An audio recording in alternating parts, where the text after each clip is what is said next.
ಅತ್ತೆ, ಏನೇ ಕಿರಾಣ ಸಾಮಾನೆಲ್ಲ ಆಗೋಯ್ತಾ? ನಿಮ್ಮಗ ಹೀಗೆ ಕೂತ್ಕೊಂಡು 3 ಹೊತ್ತು ತಿಂತ ಇದ್ರೆ 1 ವಾರ ಬರ್ಬೇಕಾದ ಸಾಮಾನು 3 ದಿನಕ್ಕೆ ಸರಿ ಹೋಗುತ್ತೆ. ಸರಿ ಕಣೆ, ಮಗ ಕೂಡ ಕೆಲ್ಸಕ್ಕಾಗಿ ಅಂತ ಹುಡುಕ್ತಾ ಇದ್ದಾನಲ್ಲ. ಎಲ್ಲಿ ಹುಡುಕ್ತಾ ಇದ್ದಾರೆ ಅತ್ತೆ? ಸೆಲ್ ಫೋನ್ ಅಲ್ಲ, ರೂಮ್ ಒಳಗೆ ಹೋಗಿ ನೋಡಿ. ಅವರು ಸೆಲ್ ಫೋನ್ ಅಲ್ಲಿ ಏನ್ ಹುಡುಕ್ತಿದ್ದಾನೋ ನಿಮ್ಗೆ ತಿಳಿಯುತ್ತೆ. ಕೆಲ್ಸ ಮಾಡೋ ಅಂತ ಅವನಿಗೆ ಪದೇ ಪದೇ ಹೇಳ್ಬೇಡ್ವೆ. ಮೊದಲೇ ಕೋಪಿಷ್ಟ.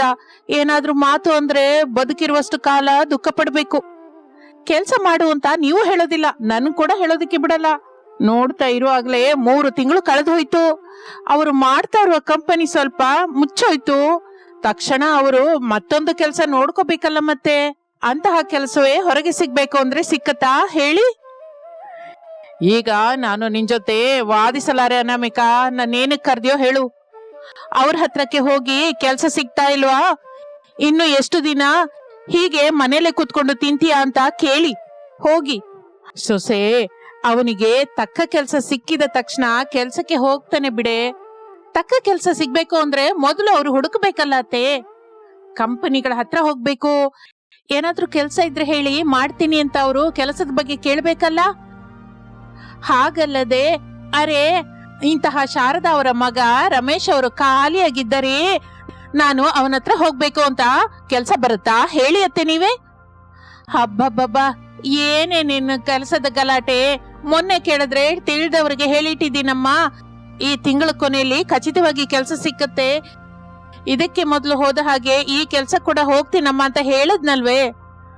ಪಾಪ ಮಾವಯ್ಯ ಬೆಳಿಗ್ಗೆನೆ ಹೇಳ್ತಾರೆ, ಪೇಪರು ಹಾಲ್ ಪ್ಯಾಕೆಟ್ ಕೂಡ ಹಾಕ್ತಾರೆ, ಮತ್ತೆ ಬಂದು ಕಂಪನಿನಲ್ಲಿ ಕೆಲ್ಸಕ್ಕೆ ಹೋಗ್ತಾರೆ. ಅವಾಗವಾಗ ನೈಟ್ ಡ್ಯೂಟೀಸ್ ಕೂಡ ಮಾಡ್ತಾರೆ. ಮಾವಯ್ಯನ ಆರೋಗ್ಯದ ಬಗ್ಗೆ ಕೂಡ ಆಲೋಚಿಸ್ಬೇಕಲ್ವಾ ಅತ್ತೆ? ಕೆಲ್ಸ ನೋಡ್ಕೊಂಡ್ಯಾ ಇಲ್ವಾ ಅಂತ ನಾನು ಮಗನ ಮಾತ್ರ ಕೇಳಲ್ಲ ಸೊಸೆ. ಅಂದ್ರೆ ನಾನ್ ಹೋಗಿ ಕೇಳ್ತೀನಿ ಎಂದು ಅನಾಮಿಕಾ ಬೆಡ್ರೂಮ್ ಒಳಗೆ ಬರುತ್ತಾಳೆ. ರಮೇಶ್ ಸೆಲ್ ಫೋನ್ ಅಲ್ಲಿ ಹಾಡುಗಳನ್ನು ಹಾಕೊಂಡು ಎಂಜಾಯ್ ಮಾಡ್ತಾ ಇರ್ತಾನೆ. ಹಾಗೆ ರಮೇಶ್ ನನ್ನು ನೋಡುತ್ತಲೇ ಅನಾಮಿಕಂಗೆ ಕೋಪ ಬರುತ್ತೆ. ತಕ್ಷಣ ಆ ಹಾಡನ್ನ ಆಫ್ ಮಾಡ್ತಾಳೆ. ಏನನು ಹಾಡೇನಕ್ಕೆ ಆಫ್ ಮಾಡ್ದೆ? ವೇಳೆಗೆ ಸರಿಯಾಗಿ ತಿಂತಾ ಇದ್ದೀರಾ, ಹಗಲೆಲ್ಲ ಹಾಡು ಕೇಳ್ಕೊತಾ ಇದ್ದೀರಾ, ರಾತ್ರಿ ಎಲ್ಲ ಹಾಯಾಗಿ ಮಲ್ಕೋತೀರಾ. ಒಂದು ಸಲ ಅಲ್ದಿದ್ರು ಒಂದು ಸಲವಾದ್ರು ನೀನು ತಿಂತಾ ಇರುವ ಅನ್ನ ಸಾರು ಎಲ್ಲಿಂದ ಬರ್ತಾ ಇದೆ ಅಂತ ಆಲೋಚಿಸಿದ್ದೀರಾ ಎಂದು ಅನಾಮಿಕಾ ಕೇಳುತ್ತಲೇ ರಮೇಶನಿಗೆ ಕೋಪ ಬರುತ್ತೆ. ನಮ್ಮಪ್ಪ ಕೆಲಸ ಮಾಡ್ತಾ ಇದ್ದಾರೆ, ನಾನ್ ತಿಂತಾ ಇದ್ದೀನಿ, ನೀನೇನು ಕೆಲಸ ಮಾಡಿ ನನ್ಗೆ ಹಾಕ್ತಾ ಇಲ್ವಲ್ಲ. ಈ ವಯಸ್ಸಲ್ಲಿ ಮಾವಯ್ಯ ಮಾಡ್ತಾ ಇರುವ ಕಷ್ಟವನ್ನು ನೋಡ್ತಾ ಇದ್ರೆ ಪಾಪ ಅನ್ಸಲ್ವಾ ನಿಮ್ಗೆ? ಅವ್ರನ್ನ ಕೂರಿಸ್ಬಿಟ್ಟು ನೀವು ಕೆಲಸ ಮಾಡ್ಬೇಕು. ಆದ್ರೆ ನೀವು ಮಾತ್ರ ಮಾಡ್ತಾ ಇರುವ ಕೆಲಸ ಹೋಯ್ತು ಅನ್ನುವ ದುಃಖ ಸ್ವಲ್ಪ ಕೂಡ ಇಲ್ಲದೆ, ಇನ್ನೊಂದು ಕೆಲಸ ಏನು ನೋಡ್ಕೊಳ್ದೆ ಮನೆಯಲ್ಲೇ ಇರ್ತಾ ಸೆಲ್ ಫೋನ್ ಅಲ್ಲಿ ಹಾಡುಗಳನ್ನ ಕೇಳ್ಕೊಂಡು ದಿಕ್ಕಿಲ್ಲದ ರೀಲ್ಸ್ ನೋಡ್ಕೊಂಡು ಕೂತಿರ್ತೀರಾ. ಸುಮ್ನೆ ಇರ್ತಾ ಇದ್ರೆ ನೀನು ಕೂಡ ಮಾತಾಡ್ತಾ ಇದೀಯ ಅನಾಮಿಕಾ. ನೀನು ನಿನ್ನ ಹದ್ದಲ್ಲಿದ್ರೆ ನಿಂಗೆ ಒಳ್ಳೇದು. ಕೆಲಸಕ್ಕೆ ಯಾವಾಗ ಹೋಗ್ಬೇಕೋ ಎಲ್ಲಿಗೆ ಹೋಗ್ಬೇಕೋ ನಂಗೆ ತುಂಬಾ ಚೆನ್ನಾಗಿ ಗೊತ್ತು. ನೀನ್ ಹೋಗಿ ನೀನ್ ಅಡ್ಗೆ ಕೆಲಸ ನೋಡ್ಕೊ ಹೋಗು ಎಂದು ರಮೇಶ್ ಹೇಳುತ್ತಲೇ ಅನಾಮಿಕಂಗೆ ಮತ್ತಷ್ಟು ಕೋಪ ಬರುತ್ತೆ. ನನ್ನ ಹದ್ದೇನೋ ನನಗೆ ಗೊತ್ತು ರೀ, ಆದ್ರೆ ನಿಮ್ಮ ಜವಾಬ್ದಾರಿ ನಿಮ್ಗೆ ಗೊತ್ತಾಗ್ತಾ ಇಲ್ಲ. ದೊಡ್ಡವರು ಅವರು ಎಷ್ಟು ಕಷ್ಟ ಪಡ್ತಾ ಇದ್ದಾರೋ ನಿಮ್ಗೆ ಅರ್ಥವಾಗ್ತಾ ಇಲ್ವಾ? ಎಲ್ಲ ನಾನ್ ನೋಡ್ಕೋತೀನಿ ಅಂತ ಹೇಳ್ತಾ ಇದ್ದೀನಲ್ಲ ಅನಾಮಿಕಾ. 3 ತಿಂಗಳು ಆಗೋಯ್ತು. ಒಂದು ಕಂಪನಿ ಹತ್ರಕ್ಕಾದ್ರೂ ಹೋಗಿದ್ದೀರಾ? ಕೆಲಸದ ಬಗ್ಗೆ ಏನಾದ್ರೂ ಕೇಳಿದ್ದೀರಾ? ರಮೇಶ್ ಏನು ಮಾತನಾಡಲಿಲ್ಲ. ಮಾವಯ್ಯ ಈ ವಯಸ್ಸಿನಲ್ಲಿ ಅಷ್ಟು ಕಷ್ಟ ಪಡ್ತಾ ಇದ್ದಾರೆ, ನೀವು ಮಾತ್ರ ಹೀಗೆ ಮನೆಯಲ್ಲಿ ಖಾಲಿಯಾಗಿರೋದು ಏನಾದ್ರೂ ಚೆನ್ನಾಗಿರುತ್ತಾ? ನಿಜ ಹೇಳಿ.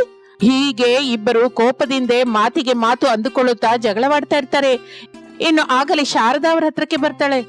ಇಬ್ಬರು ಜಗಳವಾಡೋದು ನಿಲ್ಸಿ. ಅತ್ತೆ, ನಾನೇನು ತಪ್ಪು ಮಾತಾಡ್ತಾ ಇಲ್ಲ. ಮನೆ ಪರಿಸ್ಥಿತಿನ ನೋಡಿದ್ರೆ ಯಾರಿಗಾದ್ರೂ ದುಃಖವೆನಿಸುತ್ತೆ. ಪಾಪ ಅಂತ ನೋಡ್ತಾರೆ ಅತ್ತೆ. ಮನೆಯಲ್ಲಿರುವ ಪರಿಸ್ಥಿತಿ ಎಲ್ಲ ಅವಹೇಳನ ಮಾಡ್ತಾ ಇದ್ದಾರೆ. ಮಗು ರಮೇಶ್, ಸೊಸೆ ಹೇಳಿದ್ದು ಕೂಡ ನಿಜಾನೇ ಅಲ್ವೇನೋ? ನೀನು ಕೂಡ ಸ್ವಲ್ಪ ಆಲೋಚಿಸ್ಬೇಕಲ್ಲ. ನಿಮ್ಮ ಅಪ್ಪ ಎಷ್ಟು ಕಷ್ಟ ಪಡ್ತಾ ಇದ್ದಾರೋ ನಿಂಗೆ ಗೊತ್ತಲ್ಲ. ಕನಿಷ್ಠ ಅಪ್ಪಂಗಾದ್ರೂ ಕೆಲಸ ಹುಡ್ಕೊಳ್ಳೋ. ಸರಿ ಅಮ್ಮ, ನಾಳೆಯಿಂದ ಸೀರಿಯಸ್ ಆಗಿ ಕೆಲಸಕ್ಕಾಗಿ ಹುಡುಕ್ತೀನಿ. ನೀವು ಕೆಲಸಕ್ಕಾಗಿ ಹುಡುಕ್ತಾ ಇದ್ದಾರೆ, ನಾನು ನಿಮ್ಮನ್ನ ಏನಕ್ಕೆ ಅಂತೀನಿ ಹೇಳಿ? ನೀವು ಒಂದು ಹೆಜ್ಜೆ ಮುಂದಿಟ್ರೆ ನಾನು ಕೂಡ ನಿಮ್ ಜೊತೆನೆ ಇರ್ತೀನಲ್ಲ ಎಂದು ಹೇಳಿ ಸಂತೋಷದಿಂದ ಹೊರಟು ಹೋಗುತ್ತಾಳೆ ಅನಾಮಿಕಾ. ಹಾಗೆ ದಿನಗಳು ಕಳೆಯುತ್ತಾ ಇರ್ತದೆ. ದಿನವೂ ರಮೇಶ್ ಕೆಲಸ ನೋಡ್ಕೋತೀನಿ ಅಂತ ಮನೆಯಲ್ಲಿ ಹೇಳಿ ರೋಡಲ್ಲಿ ಒಂದು ಮರದ ಕೆಳಗೆ ಕೂತ್ಕೊಂಡು ಟೈಮ್ ಪಾಸ್ ಮಾಡ್ತಾ ಇರ್ತಾನೆ. ಸಾಯಂಕಾಲವಾಗುತ್ತಲೇ ಸುಸ್ತಾದ ಹಾಗೆ ಮನೆಗೆ ಹೋಗ್ತಾ ಇದ್ದ. ಒಂದು ದಿನ ಅನಾಮಿಕಾ ಶಾರದಾ ಮನೆಗೆ ಹೋಗುತ್ತಾ ಇರುವಾಗ ಮರದ ಕೆಳಗೆ ಕೂತ್ಕೊಂಡು ಫೋನ್ ನೋಡ್ತಾ ಇರುವ ರಮೇಶ್ ಕಾಣಿಸ್ತಾನೆ. ನೋಡಿದ್ರಾತೆ, ನಾವು ಅವರನ್ನ ಎಷ್ಟು ಚೆನ್ನಾಗಿ ನಂಬಿದ್ರೆ ಅವರು ನಮ್ಮನ್ನ ಎಷ್ಟು ಮೋಸ ಮಾಡ್ತಾ ಇದ್ದಾರೆ. ಅವನಿಗೆ ಕೆಲಸ ಮಾಡೋದು ಇಷ್ಟವಿಲ್ಲದ ಹಾಗಿದೆ ಅಮ್ಮ. ಎಷ್ಟು ಹೇಳಿದ್ರು ಅರ್ಥ ಮಾಡ್ಕೋತಾ ಇಲ್ಲ. ಇನ್ನು ನೀನೇ ಏನೋ ಒಂದು ಕೆಲ್ಸಕ್ಕೆ ಹೋಗೋದು ಇಲ್ಲ ಚಿಕ್ಕದಾದ ವ್ಯಾಪಾರ ಮಾಡ್ಕೊಳ್ಳೋದು ಶುರು ಮಾಡ್ಕೋ. ನನಗ್ ಕೂಡ ಇನ್ನು ಅದೇ ಅನ್ನಿಸ್ತಾ ಇದೆ ಅತ್ತೆ. ಏನೋ ಒಂದು ಕೆಲಸ ಮಾಡ್ಕೊಂಡು ಮಾವನ ಕಷ್ಟದಲ್ಲಿ ಪಾಲ್ ಹಂಚ್ಕೋತೀನಿ. ಇನ್ನು ಅತ್ತೆ ಸೊಸೆರಿಬ್ಬರು ಮನೆಗೆ ಬರುತ್ತಾರೆ. ಅನಾಮಿಕಾ ಹೇಳಿದ್ದನ್ನು ಕೇಳಿದ ಶಾರದಾ, ಏನ್ ಸೊಸೆ ನೀನ್ ಹೇಳ್ತಾ ಇರೋದು? ನಮ್ಮನಿನಲ್ಲೇ ಮ್ಯಾಂಗೋ ಐಸ್ ಕ್ರೀಮ್ ತಯಾರು ಮಾಡಿ ಮಾರ್ತೀಯಾ? ಹೌದು ಅತ್ತೆ, ಕಡಿಮೆ ಖರ್ಚು ಹೆಚ್ಚು ಲಾಭ. ಮೇಲಾಗಿ ಇದು ಸಮ್ಮರ್, ತುಂಬಾ ಗಿರಾಕಿ ಇರುತ್ತೆ. ಚಿಕ್ಕ ದೊಡ್ಡವರು ಅನ್ನುವ ಭೇದವಿಲ್ಲದೆ ಎಲ್ರು ತಿಂತಾರೆ. ಹೊರಗಡೆ ಏನಾದ್ರೂ 10 ರೂಪಾಯಿಯಿಂದ ಮಾರ್ತಾ ಇರ್ತಾರೆ, ನಾವು 2 ರೂಪಾಯಿಗೆ ಮಾರೋಣ. ನಮ್ ಹತ್ರಕ್ಕೆ ಹೆಚ್ಚಾಗಿ ಕೊಂಡ್ಕೋತಾರಲ್ಲ. ಇಲ್ಲಿ ನೋಡಮ್ಮ, ನಿನ್ನ ಆಲೋಚನೆ ಚೆನ್ನಾಗಿದೆ, ಆದ್ರೆ ಮ್ಯಾಂಗೋ ಐಸ್ ಕ್ರೀಮ್ ಅನ್ನ ಮನೆಯಲ್ಲಿ ಹೇಗೆ ತಯಾರು ಮಾಡ್ಕೋತೀವೋ ನನಗೆ ಮಾತ್ರ ಅರ್ಥವಾಗ್ತಿಲ್ಲ. ಐಸ್ ಕ್ಯೂಬ್ಸ್ ಹೇಗೆ ತಯಾರಾಗುತ್ತೆ ಅತ್ತೆ?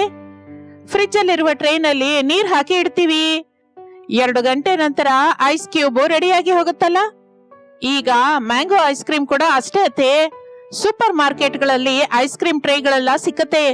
ಅವುಗಳನ್ನ ತಗೊಂಡ್ ಬಂದು ಅದರಲ್ಲಿ ಮಾವಿನ ಹಣ್ಣಿನ ರಸ, ಹಾಲು, ತಕ್ಕ ಸಕ್ಕರೆ ಹಾಕ್ಬಿಟ್ಟು ಚೆನ್ನಾಗಿ ಕಲಸ್ಬಿಟ್ಟು ಆ ಟ್ರೇನಲ್ಲಿ ಸುರಿದು ಫ್ರಿಡ್ಜ್ ಅಲ್ಲಿ ಇಟ್ರೆ ಸಾಕು.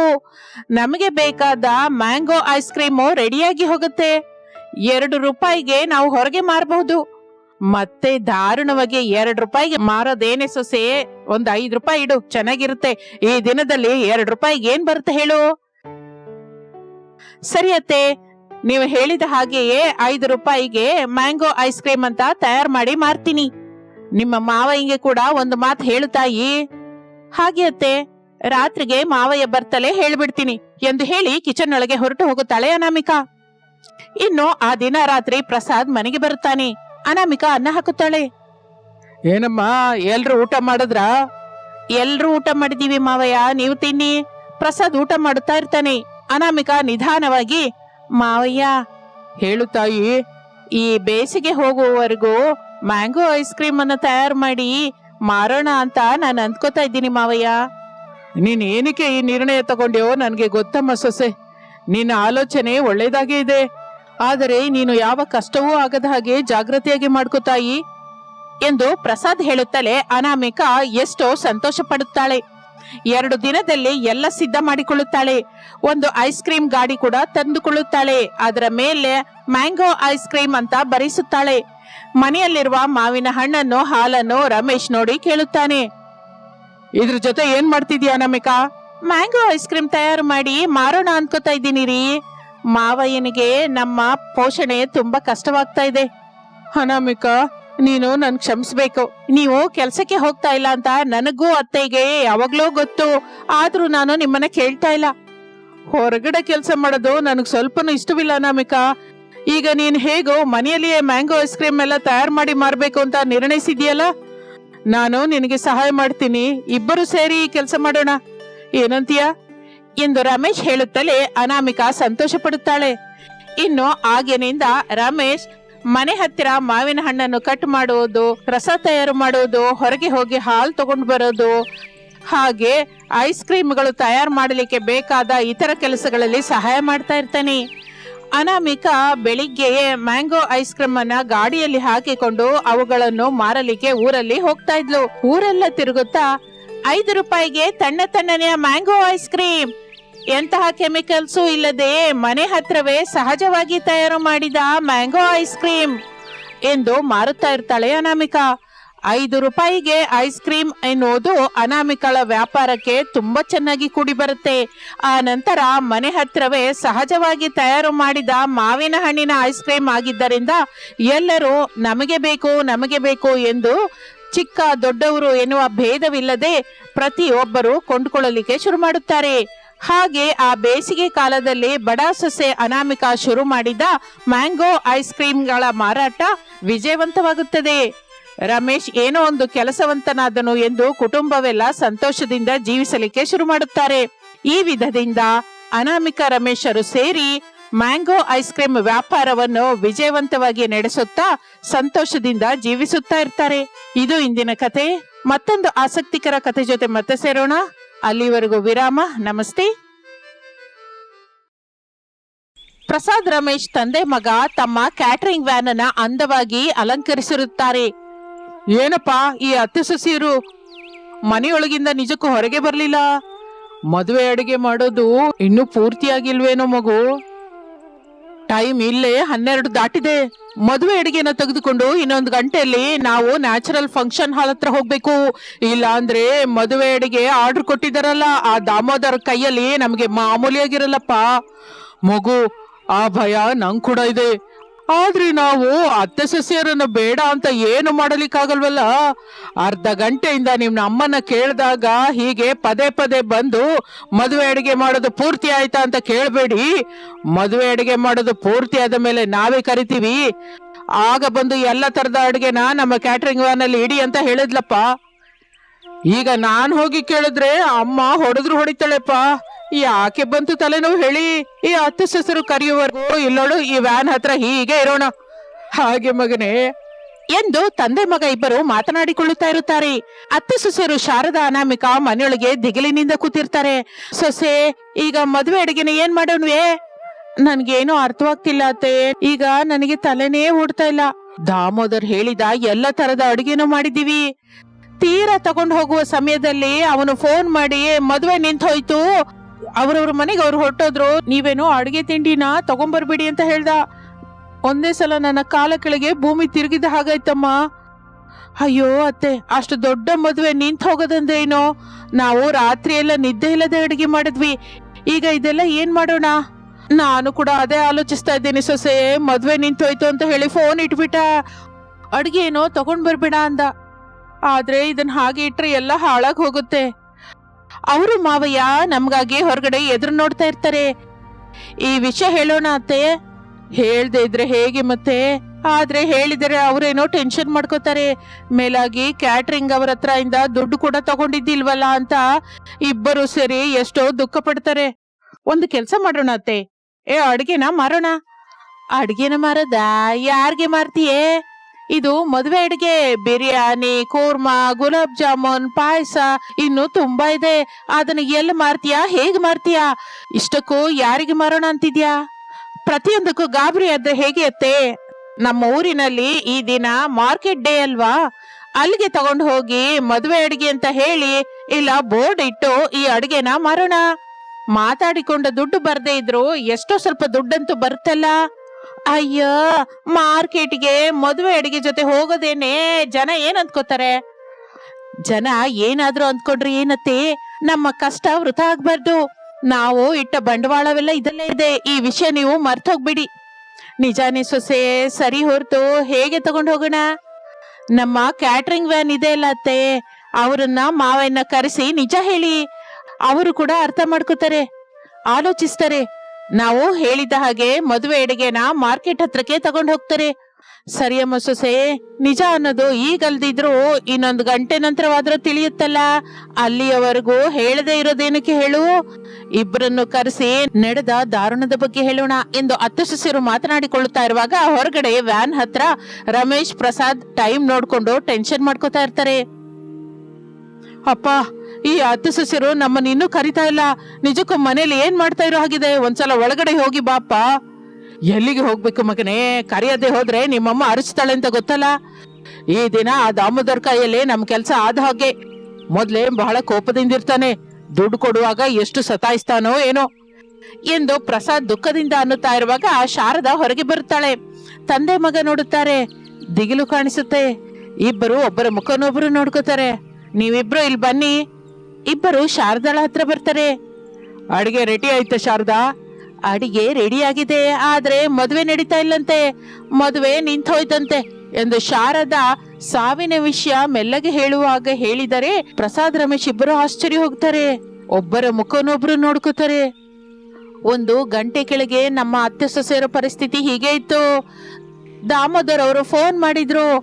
ಮದುವೆ ನಿಂತು ಹೋಯ್ತು, ನಮಗೆ ಅಡಿಗೆ ಬೇಡ ಏನು ಬೇಡ ಅಂತ ಹೇಳಿ ಮತ್ತೊಂದು ಮಾತು ಆಡದೆ, ನಮಗೆ ಮಾತಾಡುವ ಅವಕಾಶ ಕೊಡದೆ ಫೋನ್ ಇಟ್ಬಿಟ್ರು. ಎಷ್ಟು ಸಲ ಮಾಡಿದ್ರು ಫೋನ್ ಲಿಫ್ಟ್ ಮಾಡ್ತಾ ಇಲ್ಲಪ್ಪ. ಮದುವೆ ನಿಂತು ಹೋಗೋದಂದ್ರೇನಮ್ಮ? ದಾಮೋದರ್ ಅವರು ಫೋನ್ ಮಾಡಿ ಮದುವೆ ನಿಂತು ಹೋಯ್ತು, ಅಡಿಗೆ ತಗೊಂಬನ್ನಿ ಅಂತ ಹೇಳಿದ್ರಪ್ಪ. ಏನ್ ಮಾತಾಡ್ಬೇಕೋ ಅರ್ಥವಾಗ್ಲಿಲ್ಲ ಎಂದು ಶಾರದಾ ಹೇಳುತ್ತಲೇ ಪ್ರಸಾದ್ ದುಃಖದಿಂದ ತಲೆ ಹಿಡ್ಕೊತಾನೆ. ಅಯ್ಯೋ ದೇವ್ರೆ, ಎಷ್ಟು ದೊಡ್ಡ ನಷ್ಟ ಏನೋ ನಮಗೆ. ಮತ್ತೆ ನಾವು ಮಾಡುವ ಮದುವೆ ಅಡಿಗೆ ಪರಿಸ್ಥಿತಿ ಏನೋ, ನಮಗೆ ಬರಬೇಕಾದ ದುಡ್ಡಿನ ವಿಷಯವೇನೋ. ಮಾಡಿದ ಅಡಿಗೆಗಳು ಮನೆಯೊಳಗಿದೆ, ಬರಬೇಕಾದ ದುಡ್ಡು ದಾಮೋದರ್ ಅವರ ಜೇಬಲ್ಲಿದೆ ಎಂದು ಶಾರದಾ ಹೇಳುತ್ತಾ ಇರುವಾಗ ಅನಾಮಿಕಾ ಹೊರಗೆ ಬರುತ್ತಾಳೆ.